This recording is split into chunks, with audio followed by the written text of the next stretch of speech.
Hello po mga ka-viewers at welcome back ulit sa aking YouTube channel mga ka-viewers, at meron akong i-repair dito. So ito po ay isang mga ka-viewers. Ito po ay aking i-repair at ito ay dryer. Puro na lang ako ito. Yan, so yan, dryer po ito mga ka-viewers, at nabili ko ito sa may sa Magbubuti sa halagang 150 pesos. Yan. At ang brand naman nito ay Sharp. Yan. Sharp siya mga ka-viewers na dryer, spin dryer, yan yung kanyang takip. At yung takip niya ay buo pa. Meron pang spring. Sa ilalim naman, yan. Napakalinis sa ilalim mga ka-viewers. Yan. Malinis siya sa ilalim. Yan. So ito yung akin mo nang i-check up mga ka-viewers. Dahil nung nabili ko ito, hindi ko check up yung kanyang motor. Yung chinik up ko lang, itong timer. At kung nakita nyo, kung na may di ba? Walang lumalagitik. So yan. Yan So hindi lumalagitik. Yung narinig nyo, di ba? Walang lumalagitik at napakalambot ng kanyang timer dahil tingin ko nasira na ito mga ka-viewers, yung timer niya. So binili ko dahil sa tingin ko timer lang ang sira nito. At dito naman sa may bandang likuran, yun. Yan, putol yung kanyang, putol yung isang linya ng putol yung isang linya ng power cord. Yan, putol yung linya. So puputulin ko to at ko ulit sa loob, i-wirings. Yan, pero bago pa tayo mag-start dito mga ka-viewers, yan, sa mga bago pa lang na bagong napadalaw or napunta dito sa aking YouTube channel, yan, so huwag niyong kalimutang mag-subscribe at paki-share na rin mga ka-viewers para malaman din ng iba na paano i-repair ang dryer sa simpleng pamamaraan. Ayan, at makatulong tayo sa mga gustong mag-DIY. At huwag na rin kalimutang ilagay sa all mga ka-viewers at para notify kayo kaagad tuwing ako may bagong upload. Yan. So yan mga ka-viewers, start tayo dito. Yan. So at wag na rin pala kalimutan i-like yung ating video kung inyong nagustuhan mga ka-viewers. Yan. Hirap magpaliwanag mga ka-viewers. Hirap talaga magpaliwanag. Yun. Tapos try natin yan. Try natin i-repair yan mga ka-viewers. Try natin kung kasi po madala natin sa repair. Sana ay ma-repair natin to. Check mo natin yung motor bago tayo magpalit ng timer. Pero yung timer talaga automatic sira na talaga yun mga ka-viewers. Dahil hindi na gumagalaw or hindi na pumipitik. Ganun yung timer, automatic sira na yun. Yan. So yan, meron lang isang screw. Tingin ko ito ay inopen na. Yan. So ito yung kanyang pinakamotor mga ka-viewers. Ano nakita nyo? Kung nakita ko dito, wala naman siyang napakita ko sa inyo Yan. Wala naman siyang mga ka-viewers, wala naman siyang yung palatandaan na na-repair na. So tingin ko wala pang nakaka-repair nito mga ka-viewers. Yan. Yan wala pang palatandaan na na-repair na yung motor. Pero kung nakita nyo, may kalawang na din yung motor, kinalawang na. Pero yung side ng dryer, wala naman siyang So sa tingin ko, hindi pa ito naglilik yung kanyang pinaka rubber. Yan. Yung pinaka belo. So buo pa ata yung belo niya mga viewers. Yun. Makita niyo naman yung So wala pang bakas ng na repair mga viewers. Yan. Dahil pag mayroon yung bakas ng repair, so kung nakita niyo yan itong kanyang pinaka shrinkable tube, kung na-repair ito, kung tawag dyan, pinapagatan ng long nose. So magkakaroon niya ng ano, ito, yung kagat ng long nose or flies ba. Yan. Pero wala. So ibig sabihin, wala pa tong repair mga ka-viewers, hindi pa na-repair. Yung kanyang kapasitor naman ay, sana yung kapasitor nito? Ayun, silalim. You know? So buo pa, hindi pa napalitan. So yan. So yan yung ating i-repair mga ka-viewers. Wait lang muna, study ko lang muna yung ating camera.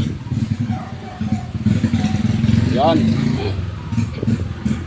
Tapos atin itong i-test yung kanyang pinakamotor kung buo pa. Kuha muna ako ng tester, hindi pala ako nakakuha ng tester. Yan. Kailangan na natin i-test yan mga ka-viewers para matiyak natin na buo pa talaga yung kanyang motor. Ay baka lugi naman ako dyan. Sa bagay, hindi naman lugi kung hindi lang nasunog yung motor. Kung nagkaroon lang ng puti-puti or corroded, mare-repair pa yun mga ka-viewers. Yan. Yan. Yung ating tester. Yan. Diyan ko lang ilagay ito mga ka-viewers sa baba. Saan ba ito ilagay? Hindi makita eh. Yan. Yan sa baba. Yan. Ngayon, ititis natin itong kanyang motor kung buo pa.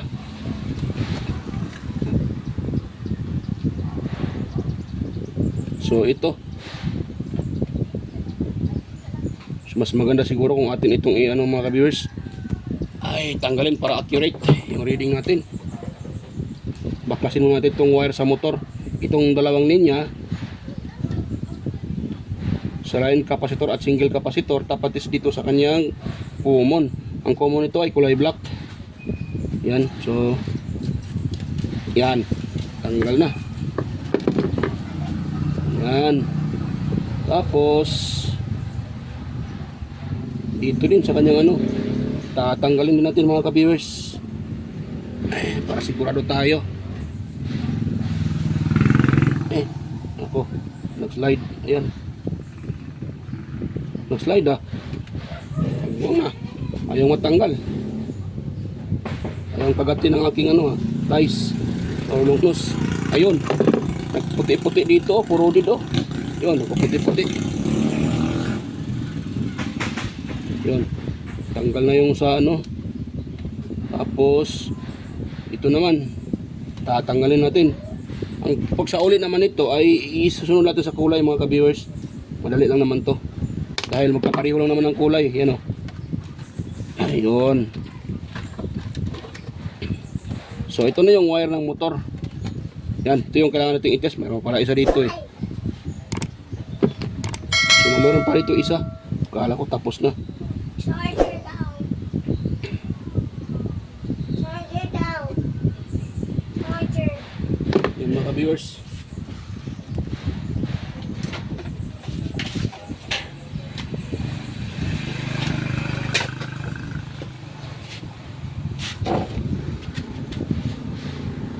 Yan, so tayo.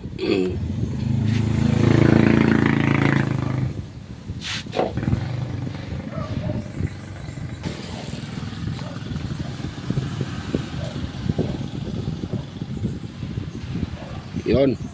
So ito yung common niya. Kulay black. Tapos ito tayo sa isa. Sa linya mga kabeso, yan o. So nakarinig tayo ng 117 ohms. Yan. So ngayon dito naman to sa kabila. Dapat itong violet ay mababa ito. Yan. So 90. Ibig sabihin dahil 90 117, pag i-add natin itong dalawa, yan, 90 at saka 17. Yan, dapat magkatugma ito mga ka-viewers, itong dalawang linya na to. Ito at saka ito. Yan o, 207. Ayan o. So okay siya mga ka-viewers, okay yung motor. So malamang ang problema nito ay yung pinaka timer sa taas, dahil yun nga hindi na yung lumalagitik. Yun, so sa uli ko nga tong kanyang ano mga ka-viewers, dahil buo naman tong kanyang ano Itong sa huli ko muna. Ang pag-wireless naman ito ay hindi ko na bibidyohan dahil yun lang naman ang pag-wireless ito, isabay nyo lang dito sa kulay. Yan. Kung ito ay violet, so siyempre, itong lahat na violet ay pagsamahin. You know? Yan. Tatlo to eh. Ito. Tatlo to. Yung isa sa kapasitor. Dito din naka-connect mga ka-viewers. You know? Yan. Pagsamahin lang yan. Sa dryer, walang problema. Madali lang i-wirings. Pwede lang sa washing na double. So medyo may kalituhan yun pag bago pa lang sa pag-repair. Pero kung ano ka na, medyo matagal-tagal na sa pagre-repair, hindi ka na malilito dyan. Pero sa mga bago, yan, so nakakalito talaga. So ganito naman sa dryer na single, hindi nakakalito dahil yun nga, ay sundan nyo lang naman yung yung wire mga ka-viewers. Yan. So itong black, dito din sa common ng motor. Itong black na, wait lang muna, di ko muna i-wireless pa dito. Kailangan ko muna itong itong kanyang pinaka power cord. Wait lang, hugutin ko muna. Mahugot ah. Yung mahugot mga ka-viewers. Ay siyang mahugot. Yun, nahugot na. So yan. So yan ito. Kailangan ko din itong i-wireless ulit sa dito. Dahil pangit tingnan. Ayan. So wireless ko ito mga ka-viewers ah. Hindi ko na ipakita. Yun lang naman yung sinasabi ko na i-ano nyo lang sa kulay. Ayan, isabay nyo lang sa kulay. Hindi man ito nakakalito. Madali lang naman ito sundan. So yan. Pause ko muna mga ka-viewers at balikan ko na lang pag ito na wirings ko na. So yan mga ka-viewers, tapos ko ng mga mga wirings itong wiring ng ng dryer. At kung nakita nyo, isinunod ko lang sa kulay, Tapos ito naman sa papuntang dryer sa isang linya ng ating power cord. Yung isang linya naman ay papunta ng motor ng dryer ito. Ito yung common ng dryer, yun. Dito po yan papunta. So itong mga kabis, ito ding, di ba sabi ko kanina ay idugtong ko, ganyan yung ginagawa ko. So di ba? Parang wala lang. Parang walang nangyari lang. So yan ito ay ginamit ko uli. Itong parang stopper na to para hindi mahatak. Yan ang purpose diyan mga ka-viewers. So kaya ginamit ko siya uli. Ayan di ba? Ganun lang. So ganun lang mga ka-viewers. So dito tayo sa taas. Yan, dito tayo sa kanyang timer. Yan, nakita nyo. So natanggal ko na pala yung nito kasi kinalawang So kaya hindi ko na binibidyo. Pinalawang siya. So ang pagtanggal lang naman ng screw na kinakalawang, kailangan nyo lang ng cutter ganito. Yan. Ito lang kailangan nyo para matanggal nyo yung kinalawang. Lagyan nyo lang ng kunting gatla at iipitin nyo ng itong cutter na to, itong diagonal cutter. Yan, ganun lang. So dito tayo.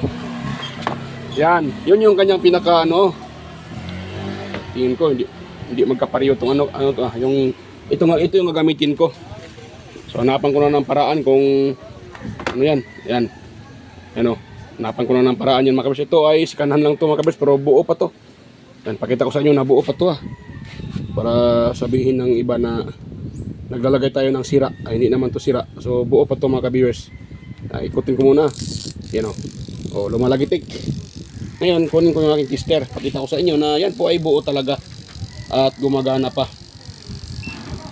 Yan So yan yung tester ko. At ngayon kunin yung dulo sa dulo at ititest natin. Nakita ko sa inyo na buo pa yung timer na ginagamit ko. Ayan. So sayang naman din mga kabis, yung timer naman ay buo pa. At nakuha ko rin din yan sa mga sirang dryer. Yung mga nagbinta dito sa akin at nagbinta ng mga motor, yung iba naman binibigay nila sa akin ito. Ayan. So i-test natin. Binibigay ng seat nila dahil yun nga nakabili ako sa kanila at matagal ko na rin yung mga suki. Kaya minsan nagbigay sila sa akin ng timer, either kapasitor na buo pa. Ayan ayan mga kabis diba? Buo pa yung timer natin. At nagbabasa yung cellphone. So ganun yun. Yan yung ating gagamitin dito. So ang paglagay naman dito sa timer, Hindi din to nakakalito mga ka-viewers dahil kung nakita nyo ito, di ba? Ito yung sa original. Ito. Puputulin nyo yung wire, yung dalawang wire na yan. Tapos itong dalawang wire, idugtong nyo lang dyan. Kahit saan dyan, pwede. Basta dito nyo lang puputulin banda. Dahil dito, mayroon niyang switch. Yan. May switch yan mga ka-viewers. Yan, no? Yung tinatawag na micro switch. Yan, no? Yung iba kasing door switch, tinatawag kasi door, pag sa washing na kasi, tatawagin talaga yan na door switch. Dahil nga ay siya po ay switch sa puwerta. Ito, takip ng washing. Kaya tinatawag siyang door switch. Pero pag ganito, ay ang tawag dito ay ano yan, micro switch yan mga ka-viewers, micro switch. Yan. So hindi po yan door. Yung iba kasi sinasabi nila ito daw ay door switch. Yan. Oo nga naman, tinatawag itong door switch nga, dahil nga ginagamit sa washing or sa dryer, sa takip. Yan. Kaya tinatawag siyang door switch dahil pag ino-open mo yung puwerta, mamamatay itong ating dryer or kung ginagamit man sa takip ng washing. Or pero kadalasan ginagamit sa dryer to eh. Pag inopen natin yung puwerta ng dryer, mamamatay, makakat yung supply dahil switch nga siya eh. Siya yung nag-open at saka nagko-close. So pag inopen mo yung puwerta, itong pinaka puwerta ng washing or takip ng washing. So mawalan ng ito connection. Pag isinasara mo naman itong takip ng dryer, so magkukunik yan sila. Yan, kukunik yan sila mga ka-viewers. Ngayon, ang gawin natin ngayon ay atin itong iti-test mga ka-viewers. Ito yung switch niya, ito sa baba. Ngayon, igaganon ko yan. Mamaya ngayon, dahil naka yan, dapat naka-engage yan. So, i-atas ko muna para ma-test natin. Yan. So, dahil naka-engage yan, dapat ito ating tester ay magbabaser yan mga ka-viewers. Yan, dahil kung buo yan. Kung sakaling sira yan, magbabaser, ibig sabihin, sira yung ating micro switch or pinaka-door switch ng dryer. Yan. Yun na nga, in-explain ko na sa inyo ha. Bakit siya tinatawag na door switch? Dahil nakakabit na siya sa dryer, kaya door switch siya. Pero pag hindi pa ito nakakabit, ang tawag nito ay micro switch. Iwan ko kung anong tawag sa iba. Basta micro switch ito mga ka-viewers. Switch talaga siya. Yan. So dito tayo. Itong isang linya at saka ito. Okay. Ayun, hindi nagbabaser mga ka-viewers. So tingin ko may problema din ito. O baka yung aking tester ay hindi na yan, baka hindi na, wait lang muna, nakalibrate. Ititest ko muna yung aking tester kung talagang calibrated. Ayun, calibrated pala yung tester ko Okay. So hindi tumunog. Dapat ito ay tumunog dahil naka-engage yung pinakatakip di ba nakatakip siya. Dapat tutunog yan. Magkaroon ng connection. So hindi lang pala ang sira ay hindi lang para sira itong pinaka timer. Sira din yung ating pinaka door switch or micro switch, yung ginagawang door switch ng dryer. Wala. Wala. Yan yung tester Wala. Di ba? Try kong Try kong tanggalin yan mga ka-viewers. Yan. Tanggal natin to. At pagtanggal naman ito, ganoon lang Iangat lang natin to. Yan, iangat lang natin tong ito. Yan. So try ko daw yan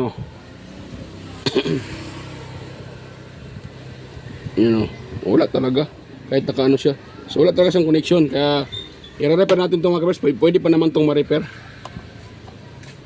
Yan, hirap pag kung isa lang kamay nakahawak. Wait lang muna ilagay ko nga dito yung aking tester, yung aking cellphone, yung camera, at kukunin ko muna yun at i-post ko muna mga kabisa. Pakita ko sa inyo pag dito na sa baba. Hirap kasi mag-video pag walang nagbi-video. So yan na mga ka-viewers, natanggal ko na yung wala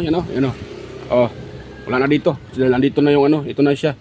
So ito yung wire ng dryer natin, naka-connect dito na wire. Di ba? So tinanggal ko na.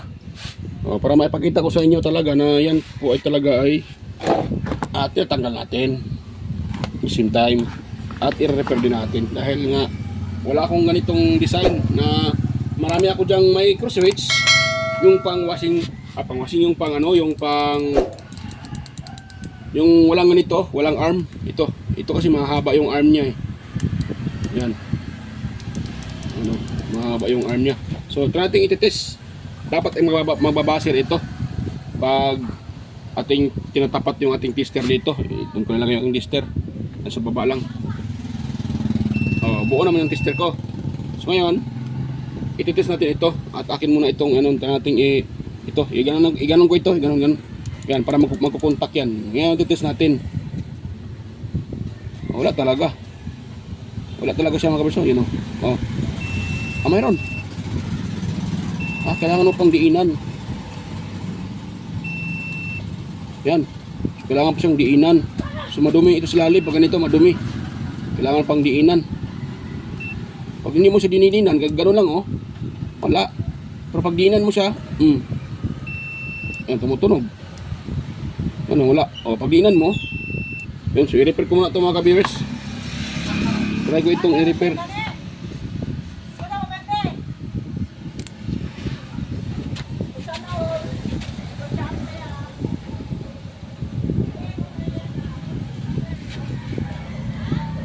Yan.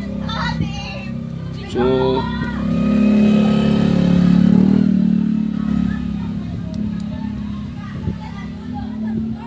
yan. I-open lang naman to mga ka-viewers. Yan. Yun yung pag-open nito. Sana hindi tatalsik ito. Mga kanya mga sa lalim. Pag tatalsik, patay tayo dito. Hindi natin ito marirepair pag tumakas sa talsik yan. Yung mga maliliit na spare parts sa ilalim. Yun. Yun. Tapos dandahanin lang natin. Ayun. So ito na yung kontak ko. Pag ginaganon, yun. Yan o. Magkukontak siya. Yan. Ganon siya o. Yan o. Yan. So kailangan ko muna yung lihaan mga ka-viewers. Dahil may nagkaroon siya ng parang carbon sa ilalim yan o. Yan, wait lang muna lihaan ko muna yung mga ka-viewers at ipapost ko muna para inahaba to video natin. Yan. So yan mga ka-viewers, tapos ko nang malinisan. At ang ginawa ko lang naman dyan, madali lang ang pagliha mga ka-viewers. Ipasok nyo dito. Ganon nyo. Yan. Yan.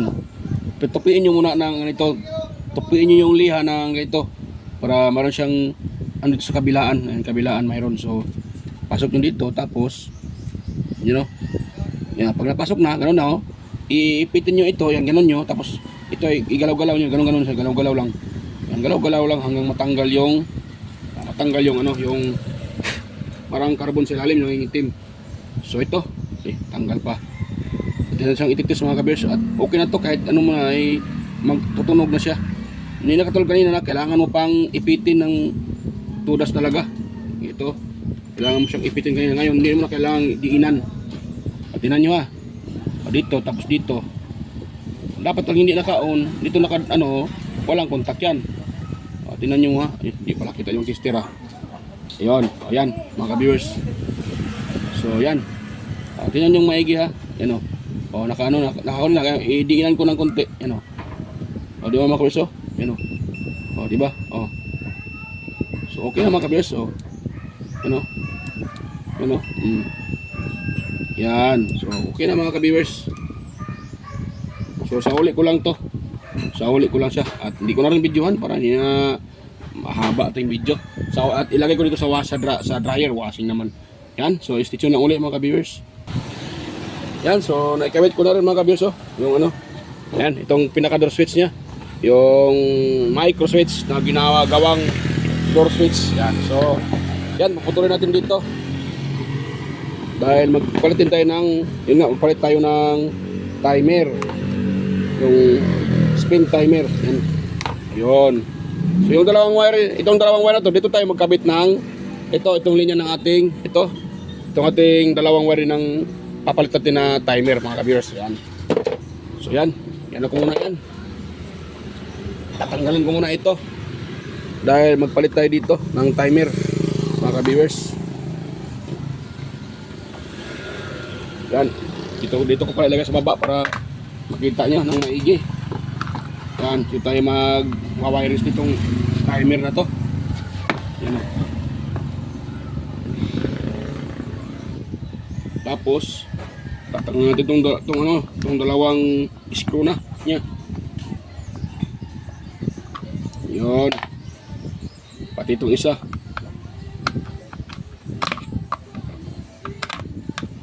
Kagwang na. Ayaw maano ah. Yan. Parang iba yata yung timer niya mga ka-viewers ha. Patay ako nito. Iba yung ginamit na timer ha. Iba din yung timer na pang replace ko. So hindi sila magkapareho. Oh, ito mayroon to dito eh. Patay ako nito. Try ko itong siguro gamitin. Ito. Yan. At yung timer ko isalpak ko rin dito. Ewan ko kung ano pa ba. Oh, paslanting pala to eh. Yan, paslanting mga ka-viewers. Yan, oh, paslanting siya. So, yung timer ko ay pa-straight. You know, pa-straight siya mga ka-viewers. So, kailangan ko itong hanapan ng paraan. Mga ka-viewers, dahil wala akong ganitong klaseng timer. Yan. Yan, wala akong timer na ganito. So, wait lang mga ka-viewers ha. At papatulin ko muna ito. Dahil gagamitin ko ito ulit. Yan. Ano ko na lang, ipost ko na lang muna ulit. Pakita ko na sa inyo pag tapos na yung aking DIY. Kung ano ko ito, yan o. I-explain ko na lang sa inyo. So yan mga ka-viewers, tapos ko nang ma-assemble yung dryer. Ano kung nakita nyo. Yan. So ang ginagawa ko dito, yan o. So okay na, nakakunik na yung pinaka-timer at ginamit ko pa rin yung sa original yun. Ito itong sa pang-itaas. Ginagamit ko siya para pwede kong mailagay ito dahil maiksi itong timer ito, maiksi. Ayan o. At pinalapan ko na lang ng glue stick dahil yun nga, maiksi yung kabila. So hindi siya magkatugma. So yan. So ang ginagawa ko naman dito, yung saan ako nagdugtong ng tawag dyan o, ng yung dugtungan na may electrical tape, nilagay ko sa taas para hindi yan mabasa, hindi maabutan ng tubig dahil yung dito, maano yan, malagyan ito, nagpupuno dito yung tubig. Ayan, kaya tinaas ko yan. Ayan. Ayan o. So, dito naman. Ayan o. So, kung nakita nyo yan o. Ayan. So, diyan dyan yan sa mga ka-viewers. Ayan o. At nakataas na rin yan. So, ito naman, ilagay natin dito. Ayan. Para safe dito, para hindi mabasa ng tubig. So, kailangan yung ilagay sa taas. Kaya pag nakababa yan, sigurado ay mababasa ng tubig yan mga ka-viewers. At magkaroon ng ground yan. At makuryente yung gumagamit. Yan, so, yan, ganun ko lang yan. Yan. Mamaya ko nalagyan to ng ano. Ang tawag ito kabers, ang cover. Mamaya na yan. So, dito muna tayo. Bago ko pa yan i-test. So, ano muna, wait lang. Wag tawag dyan. Mag-shoutout muna ako. Yan, so shoutout muna tayo mga kabir sa inyo bago ko i-test yan. So yan, mega lang shoutout pala sa mga silent viewers at organic viewers. Ayan, sa mga patuloy na nanonood sa aking mga upload at sumusuporta. Yan. Ayan, at sa mga bagong napunta dito sa aking YouTube channel, mega lang shoutout. At ganoon na rin sa mga nagko-comment na sina si Sir John Santiano. Ayan, mega lang shoutout Sir John. Sir Randy Trinidad, ayan, Sir Alex Paroni, Sir Florindo Isidro, ayan, Sir John Mercado Jr., Mary Dale, ayan, Sir Manuel Mahadokon, Sir Ferdinand Lopez at sa kanyang dalawang anak at sa kanyang asawa. Ayan, mega lang shoutout po sa inyo, Lopez family, at saka kay Sir Edmar Dison, Edgardo Jr. Dato Talavera, Edgar Macam, Vicente Biboso Bandiquillo, ayan, at kay Rinaldo Macasiano ng Jamie Cavite, kay Perde Ronquillo, ayan, Beljan Calderon, Emerald Quiliosa, Cesar Prestado, Anastasio Serpisa, Darmin, ayan, Sir Chris Legitimas, Jeffrey Nobilias, ayan, Damaso Ramos, Baltasar Jorpo ng Valenciang Ram Valencia Badyang Buhol, ayan, Pakwa na Bulol, Sir Roldan Idol Mendoza, ayan, Miguel shoutout sa iyo Sir Roldan Mendoza, Ching Magsano, Ronnie Halipa, ayan, kay sino pa yon? Kay Kenneth Kanyete, Nonoy Valles from Tansa Cavite, Liberato Conda, ayan, Noel Di Guzman, Leo Pagaduan, ayan. At sa aking mga kapwa tech vloggers na si Teleteacher, ayan, West Jojo Tech, Maya Vlog, Andy Rabino 2, Inting Butingting, Andy Rabino TV Tech, kay Ricardo Bernardo, Fix and Review, Yoda Tech TV, John P. Technician, Rodolph Oy Studio, kay Ortic TV Official, yung Repair and Tutorial, Tactics PH Official, Pelam Country Living, Jimenez Iban Vlog, GOGS TV, White Perry, Horseshoe TV, Bullet Train Channel, JJ Edit Channel, Soktik TV, Kerry Mendoza Vlogger, Nelt Vlog, Edstick TV, GFC TV, Junta Perla TV, Maris Diaries, ayan, kay Kik Kakay Vlogs, Music Hub, ay Bell Mads, CB21 Vlogs, ayan, may galaw shoutout sa iyo idol, CB21 Vlog, Bong Big TV, ayan, may galaw shoutout, Idol Bong Big TV, ay Aguido Flores Jr. Halin, Lin Abayli Lifestyle, si Buanang Amaw, Josh Electronics Vlog, at kay Amigos Amigas, Mercy Wirham, at kay Chunay Cabo, Leo Tech TV, DGS Channels, Inditex TV, Lex TV Official, Heroes Flores Mix Vlog, at kay Sir Watkins, Lap in Japan Countryside, Daniels TV Vlog, Naanatanan, yan, Maskarang Vlogger, kay Marco Francis 713 Mix Vlog, Aling Peps, sino pa yon? Yoyets Kalikot, yan, AQC TV, Kisnel Channel, 3M Vlog, kay Darwin Tech, yan, Farmer Boy TV, Roger Cedric, DJ Disco Hunter, Ipras View, Miss Jamie Balina, DJ Mix Vlog, DJ Lin Mix TV, DJM Mix Vlog, yan, Wellmas Music Vlog, Master Redubs pa, yan, at kay, sino ba yun? Sana ba yun ako? Nakalimut, ano ko na. DJM Mix Vlog, ayan pala. Ano na? Tubli na. Michael Jackson, PBG Vlogger Fan, Kayari Vlogs, Ate Mers, Kakaaro Vlog, Lionel Dai, Joe Budiso, Nanay Ruby Channel, Danny TV Vlogs, Brother Joey Simply CM, Rickman Vlog, Wild Boys na Bulastog. Yan. So yan, mega shout sa inyong lahat mga lods. So yan, dito tayo sa pagtitest mga kabis. Mamaya ko na ito lagyan ng lagyan ng tornilyo. Test lang tayo dito. Dahil yung sa baba naman yan kailangan ko pang yan tawag yan dito. Lagyan ng cable tie para hindi pangitinan. So yan, ititest natin yan. I-plug ko lang muna. Yan, naka-plug na yan. Yan yan, naka-plug na tayo dito. Naka-plug na yan. So dito tayo taas. Yan. Yan. Yan mga ka-viewers. Bakit wala? Anong nangyari ito mga ka-viewers? Bakit wala? Yan. Ito wala. Maluwag pala yung plug. Ayun. Ayun, kumikira-kira na mga ka-viewers. Maluwag pala yung saksakan. Kagwang na. Yan kumikira-kira na. I-open ko para makita nyo. Yan Yan di ba? Okay na siya mga ka-viewers. Di ba? Gumana na. Yan ko ulit. Down ko ulit. Para makita nyo talaga. Yan. Yan, kumikira-kira na siya mga ka-viewers. Yan. Yan. Kumikira-kira na. Yan. Yan. Atingin dito sa taas. Yan. Yun. Gumana na. So yan mga kabiyers. Okay na po. Gumana na yung ni-repair ko. At ito ay pwede ko nang maibenta. Dahil mayroon nang gustong bumili nito. Ayun mga kabiyers. Hanggang dito lang po yung ating video. At kung mayroon kayo nakuhang kunting idea sa aking i-share na simpleng pagre-repair, at sana wag yung kalimutang i-subscribe yung aking channel at huwag niyo rin kalimutang i-share mga ka-viewers at i-like yung ating video. Ayan, so yan, hanggang dito lang po mga ka-viewers at kita-kita tayo ulit sa next na mga upload mga ka-viewers Yan, so yan, bye bye po mga ka-viewers at ako ba samantalang magpapaalam at kita-kita tayo ulit. Yan, bye bye.